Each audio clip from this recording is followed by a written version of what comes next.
Stop it, please. I'm at work and I don't want to be late. I find them quite menacing.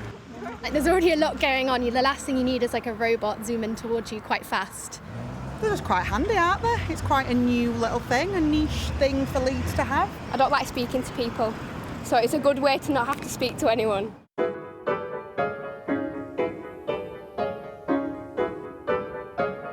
Nimble, compact, and relatively obedient, although not always on their best behaviour.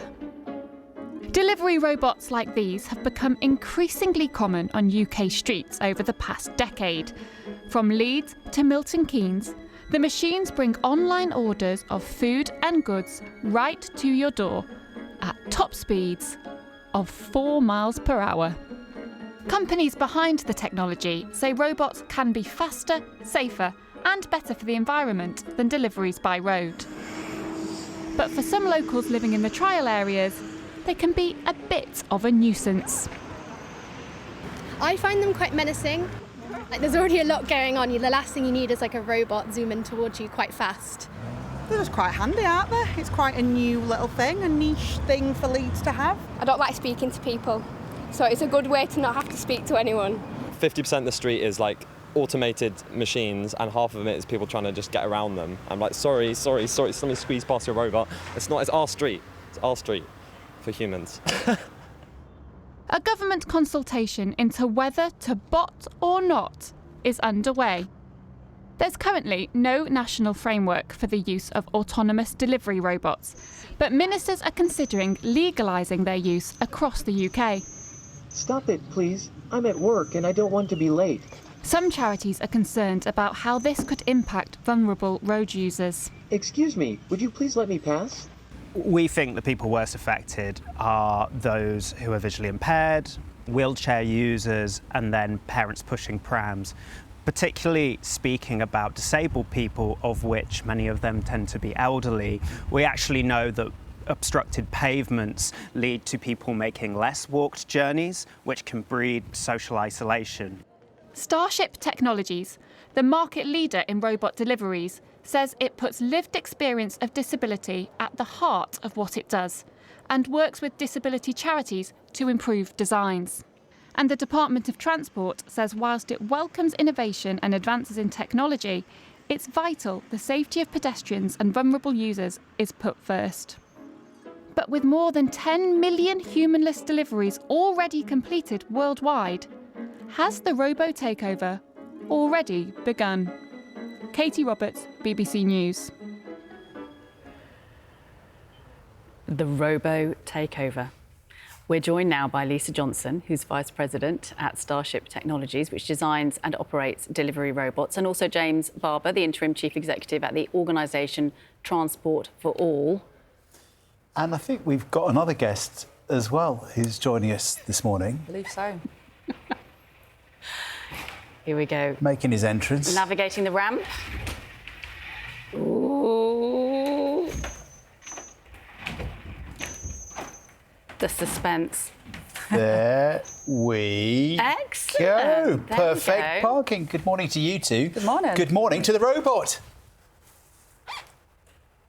I said good morning. Good morning, John and Sarah. It's great to be on BBC Breakfast.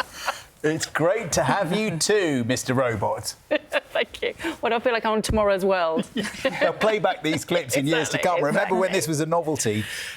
Lisa, I mean, that's an astonishing figure at the end of Katie's piece there, that there are already millions of these deliveries have already happened around the world. Absolutely. Starship have done more than nearly 2 million in the UK, 10 million globally. So I know people think this is kind of the thing of the future, but actually for a bunch of communities, this is kind of just normal life now. And that's when we know we've kind of winning, is when it goes from being novelty and people going, oh, hey, there's a robot, to it just been a part of normal life. Yeah, because I live in Bristol and I've seen them on the streets now and again in Bristol. That's one of the places where it's been trialled. But where else have you been doing it in the UK, where people might... That's right. So Bristol, they're not actually our robots in Bristol. Okay. We are in Milton Keynes, Northamptonshire, West Yorkshire, just down the road, actually, in Greater Manchester, in Sale, Wakefield, a bunch of places across the UK where it is kind of just like normality now. And what do people get delivered? What do they use them for?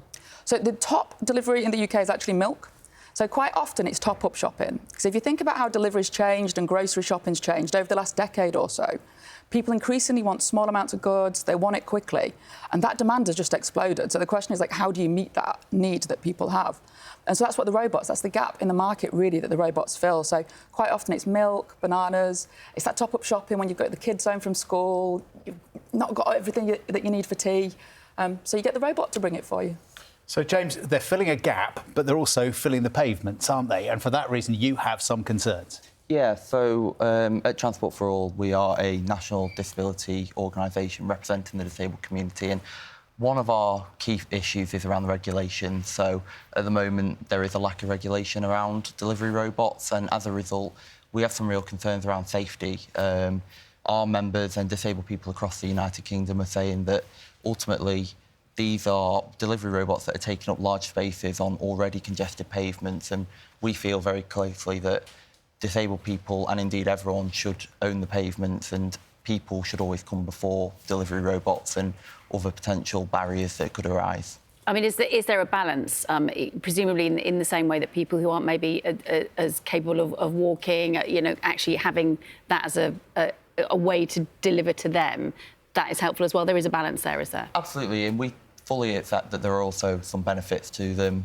Many disabled people will have different needs, so there are potential benefits that may arise from that. But for us, those benefits don't always outweigh the harms. When we have people with, say, sight impairments who are walking along pavements, which are already quite congested as it is, they are raising serious concerns that these robots might not be able to pick up their supports, their mobility aids, and ultimately it can cause them quite serious injury if something goes wrong. I think you have trained it, Lisa, haven't you, so that if the robot comes into conflict or gets stuck with a mobility device, it can send out a message. I think we can get a demonstration of that now. Let's have a listen. Hello, we seem to be in a tricky situation.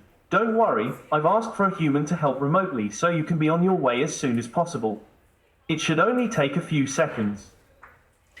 So how does that actually work when it's asking a human? Is there a human tracking the movements of the robot at all times? So the robot can call for help. They're 99% autonomous, so whenever you see them out in the wild, they're navigating on their own.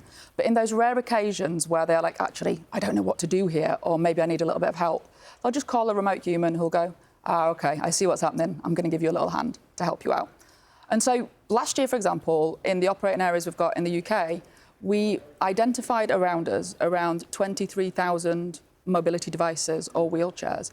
There were very, very few incidents where we had to call someone to help the robot move or reverse because it's scanning the whole time. So a bit like a person walking down a street, you can see if people are coming towards you, cars moving in the periphery. The robot's got a 360 view of the world, so it kind of does have eyes in the back of its head, and it can anticipate those problems before they happen. But if we do get into that situation, the robot can call for help and resolve it as quickly as possible. It's fascinating, isn't it, to think that this could become normal. We will follow the debate and see how your campaign goes as well. Thank you very much indeed for coming in, all of you. And, they always say, don't they, that robots can take your job one day. Absolutely. Surely, robot, that can't happen. It's time to get the news, travel and weather where you are.